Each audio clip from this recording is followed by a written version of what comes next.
The past week has been a bit rough for Europe following the US diplomatic blitz over Ukraine, leaving its longtime allies feeling a bit left out. Everyone is trying to figure out a way to end the Ukraine conflict, which started on February the 24th, 2022, and will soon drag on into its fourth year. Europe wants a seat at the negotiating table, but the US seems to have given it a cold shoulder. Things came to a breaking point at the Munich Security Conference, where the US officials made speeches that even questioned Europe's security commitments and democratic principles.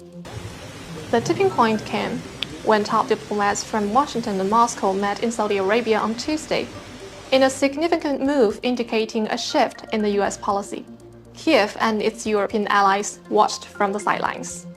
Despite the White House saying that the EU is going to be at the table in Ukraine talks, the European leaders are stepping up their call for unity and action. Defense. Key European leaders took part in an emergency meeting called in the last minute on Monday by French President Emmanuel Macron.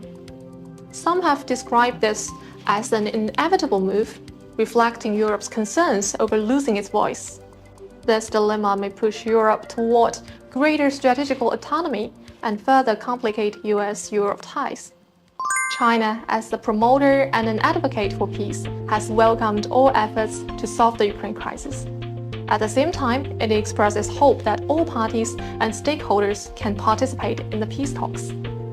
Just as Chinese Foreign Minister Wang Yi stresses, the end point of any conflict is the negotiating table, and history will ultimately be just.